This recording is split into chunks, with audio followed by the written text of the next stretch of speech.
मत्ती रचित सुसमाचार अध्याय 8। जब वह उस पहाड़ से उतरा तो एक बड़ी भीड़ उसके पीछे हो ली। और देखो, एक कोढ़ी ने पास आकर उसे प्रणाम किया और कहा, हे प्रभु, यदि तू चाहे तो मुझे शुद्ध कर सकता है। यीशु ने हाथ बढ़ाकर उसे छुआ और कहा, मैं चाहता हूँ तू शुद्ध हो जा। और वो तुरंत कोढ़ से शुद्ध हो गया। यीशु ने उससे कहा, देख, किसी से ना कहना, परंतु जाकर अपने आप को याजक को दिखा और जो चढ़ावा मूसा ने ठहराया है उसे चढ़ा, ताकि लोगों के लिए गवाही हो। जब वह कफरनहूम में आया तो एक सूबेदार ने उसके पास आकर उससे विनती की, हे प्रभु, मेरा सेवक घर में लकवा के रोग से बहुत दुखी पड़ा है।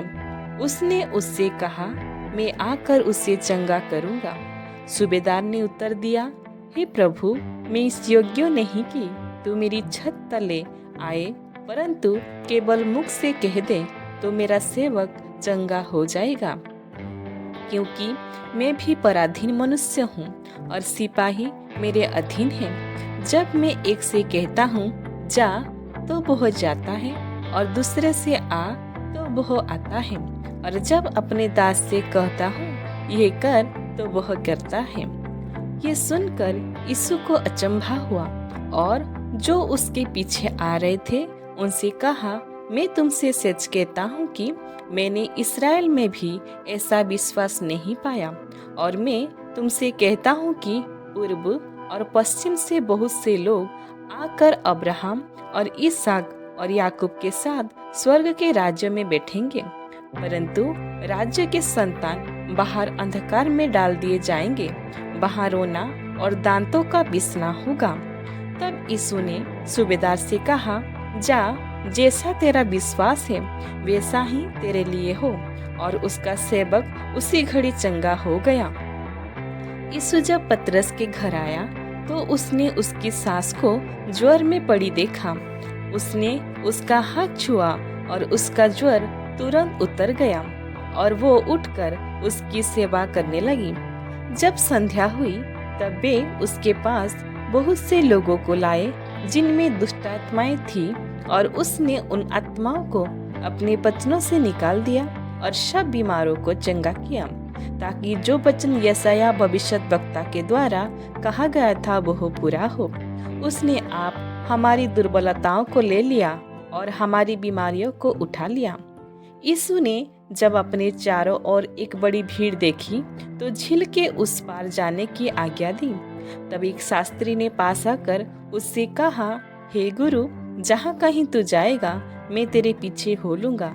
यीशु ने उससे कहा, लोमड़ियों के भट्ट और आकाश के पक्षियों के बसेरे होते हैं, परंतु मनुष्य के पुत्र के लिए सिर धरने की भी जगह नहीं है।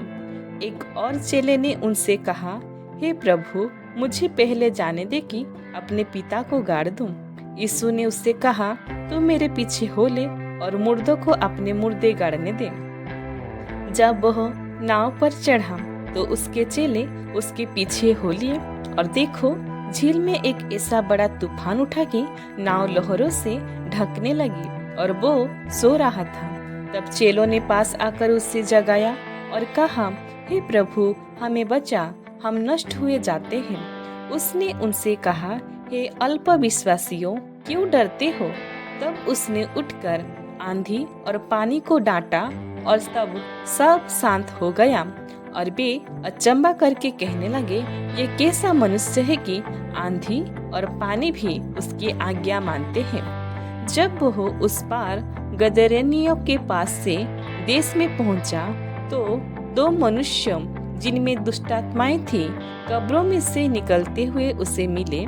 वे इतने प्रचंड थे कि कोई उस मार्ग से जा नहीं सकता था। उन्होंने चिल्लाकर कहा, हे परमेश्वर के पुत्र, हमारे तुझसे क्या काम? क्या तू समय से पहले हमें दुख देने यहाँ आया है?